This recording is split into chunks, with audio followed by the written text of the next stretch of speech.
নমস্কার, কবিতা উৎসব এডুকেশন থেকে আমরা দেখতে পাচ্ছেন দেশে বিদেশে হাজার হাজার দর্শকরা আসামের বরাক উপত্যকার হাইলাকান্দি জেলাতে বই উৎসব হচ্ছে। নানান প্রতিকূলতার ভেতর থেকে হচ্ছে। এই ইতিহাসের সঙ্গে যুক্ত রয়েছেন আমাদের সামনে বিশিষ্ট কবি কলুল চৌধুরী, এবং এটা বাস্তব রূপ দিয়েছেন দেবাশিস গুহ ঠাকুরিদা। আমি তার কাছ থেকে কিছু কথা শুনতে চাই। নমস্কার। প্রথমেই আজকের এই বই উৎসব এবং সাহিত্য উৎসব 2023-এর পক্ষ থেকে বা যৌথ সাহিত্য মঞ্চের পক্ষ থেকে সবাইকে শ্রদ্ধা জানাই এবং স্বাগত জানাই। বই উৎসব একদম ছোট আকারে আমরা উদযাপিত করছি।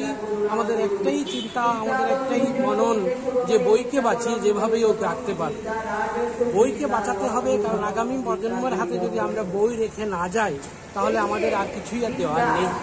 যদিও প্রিন্ট এবং ইলেকট্রনিক মিডিয়া, বিশেষ করে আমাদের হাতে ইন্টারনেট, অ্যান্ড্রয়েড ইত্যাদি অনেক কিছু আমাদের হাতে এসে গেছে, আমাদের বর্তমান প্রজন্ম বইকে খুব একটা ভালোবাসতে চাইছে না। তাই আমরা চেষ্টা করব যাতে এই ধরনের উৎসবের মধ্য দিয়ে আমাদের বর্তমান প্রজন্মকে আমরা ডেকে আনতে পারি, তাদের হাতে একটা দুটো বই তুলতে পারি। বই আমাদের বেঁচে থাকুক, আমাদের সাহিত্য সঙ্গে বেঁচে থাকুক, না হলে আমরা কিন্তু একটা কঠিন সমস্যায় আমরা চলে যাব। ধন্যবাদ সবাইকে। আপনার এই মোবাইলের যুগে আপনার আরো কিছু কথা বলুন, যে বার্তা দিন। মোবাইলটা যে আমাদের একেবারে দরকার নেই সেটা নয়, কিন্তু সঙ্গে সঙ্গে বইটাকেও আমাদের বাঁচিয়ে রাখতে হবে, বইও পড়তে হবে। কারণ এই যে একটা বিরাট ইন্ডাস্ট্রি, একটা সেই প্রিন্ট মিডিয়াটাকেও আমাদের বাঁচিয়ে রাখতে হবে, না হলে আমরা কিন্তু এই পৃথিবীতেই আমরা হয়তো একদিন এক্সিস্ট করতে পারবো না। ঠিক তাই, ঠিক তাই। ইন্টারনেটে সব ধরনের সবকিছুই পাওয়া যায়। আমি শিক্ষক হয়ে দেখেছি যে আমাদের ছাত্ররা বলে যে স্যার সবকিছুই গুগলে এসে গেছে, কেন বই কিনবো, এত মোটা বই, এত টাকার বই।